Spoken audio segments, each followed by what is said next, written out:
مساء الخير، شلونكم؟ ان شاء الله الكل بصحة وبعافية. اليوم ان شاء الله الفيديو ثواب لوجه الله تعالى. والأبا عبد الله الحسين وأبو الفضل العباس، إن شاء الله واصل يا ربي. ودعيت لكم ودعيت لكل مؤمن بظهر الغيب، الله يستجاب دعائكم. كل من عنده حاجة الله يقضيها بحق محمد وآل بيت محمد. هنا أنا سويت زردة وحبيت أشارك طريقتها وياكم، وإن شاء الله إذا حبيتوا تجربوها من هذه الطريقة، لأنه بصراحة كلش طيبة طلعت، يعني صدق طعمها تجنن، حرفيا تجنن. فهنا أني منقعة من الليل 3 أكواب تمن عنبر، نقعته غسلته كل زين ونقعته وعفته الثاني يوم.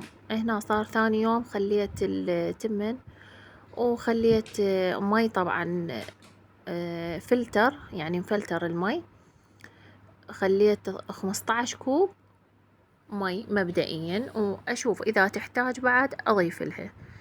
فمبدئيا أني خالة 3 أكواب تمن منقوع و15 كوب مي، ومثل ما تشوفون هنا زيدت بعد 3 أكواب، وخليته طبعا على نار عالية ما نصيته.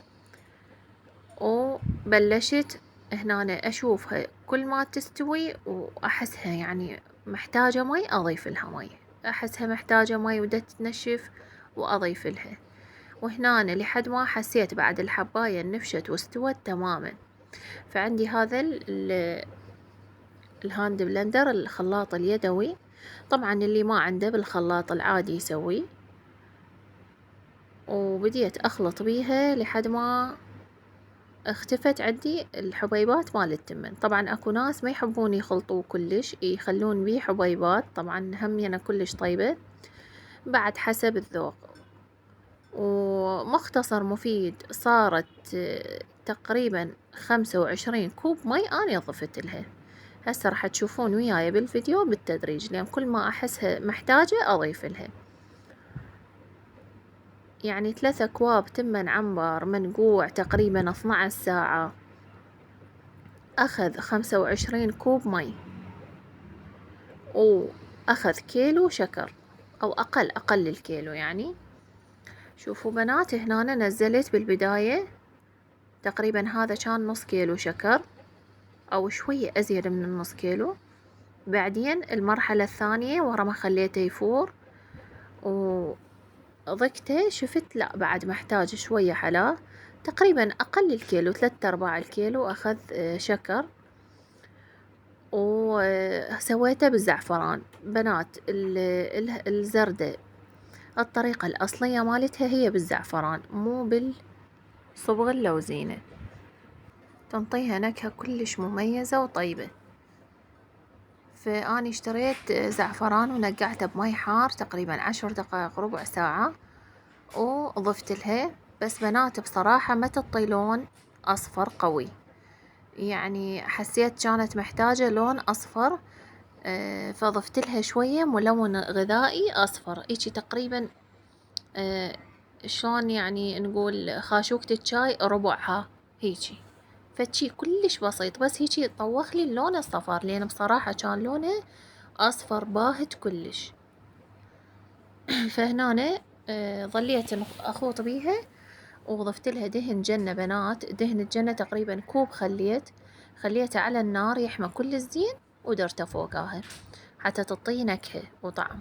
وهنا خليت هيل، أنا طحنته، ما جبت مطحون جاهز، لأن تعرفون المطحون ريحته مو قوية، يصير مثل ما أنتو تطحنوه تازة. خليت لها هيل مطحون، وراح أخلي لها علبة قشطة، هذه القمر الصير الصغيرة مو الكبيرة. بس بنات والله العظيم ما ينشبع منها، طلعت فشي يعني طعم كلش طيب. أتمنى تجربون هاي الطريقة، وكل سهلة طبعا، هي ما يحتاج لها أي شي، بس هو أنا أقول لكم الزعفران انطاها فد نكهة كلش مميزة. وهنا أنا بعد ما عفتها، لأنه بهالمرحلة ما تنعاف بنات، لازم تظلون تخوطون بيها حتى ما تصير شعبية وتصير فد نكهة وطعم مو طيب. ظليت أخوط بيها لحد ما طلعت عندي هاي الفقاعات. بعد اوكي معناته استوت. والثخن لازم تكون هيجي شوية سائلة، لين بس راح يضربها هواء راح تثقل وتجمد وياكم. والتزيين اكيد بالدارسين وبكيفكم بعد. اذا عندكم لوز مشرح هماتين تضيفوا له، اني بصراحة ما احبه وما ما اعرف يعني، اكتفيت بس بالدارسين. هنا بلشت اخلي بالمواعين، والحمد لله والشكر يعني صارت بركة بركة، يعني فوق تقريبا بال50 ماعون طلع لي، لا أقل تقريبا 45 ماعون، وذني الصينيتين ما شاء الله بركة، طلع هال3 أكواب الحمد لله والشكر. وزعنا والله يقدرني، وإن شاء الله بعد أسوي ثوابات إن شاء الله غير شي، يعني أنا ناوية أسوي ال7 أشكال إن شاء الله. فالحمد لله الله وفقنا وقدرت يعني أسوي ولو شي بسيط هو، بس يعني الحمد لله أحسن من ماكو. هنا بنات ورق العنب حبيت أشارك طريقتي وياكم.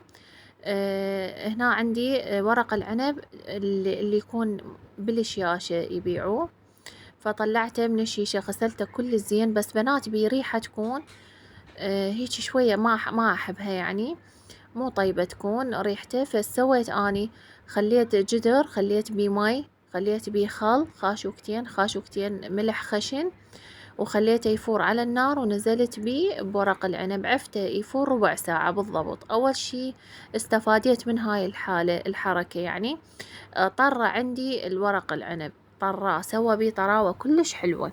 هاي شغلة ثانية، اختفت الريحة تماما من عنده، وطعمه كلش طيب صار، وما أخذ وياي وقت بالاستواء. يعني هاي الحركة سويتها كلش فادتني، فإذا حابين تجربوها جربوها بهاي الطريقة. وبعدين همينة رجعت صفيتها وغسلتها كل الزين، يعني بنات بيها مواد حافظة. وهنا الحشوة عندي تمن عنبر نقعته وخليت له ثرمت له بصلاية وطماطاية، وخليت حامض لمندوزي ودبس الرمان ودبس الفليفلة، وخليت لها كاري شوية رشة بسيطة وكمون ونعناع مجفف. طبعا هي تحب النعناع المجفف، ايش قد ما تكثرون أطيب تصير. وهنا بنات استوت عندي وعفتها تتهدر، أخذت وياي 2.5 ساعة على النار،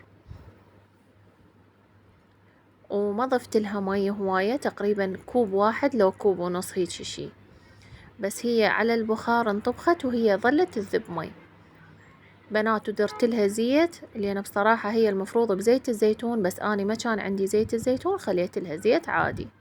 وهنا طبعا ما شاء الله أكلوا نصه، وهذا البقى من عنده. خليت على الوجه مالتها دبس رمان، خليتها بالثلاجة تبرد، بعدين يلا أكلتها. واللي هنا حبايبي أكون وصلت لنهاية الفيديو، لا تنسون تحطوا لي لايك. أحبكم، باي باي.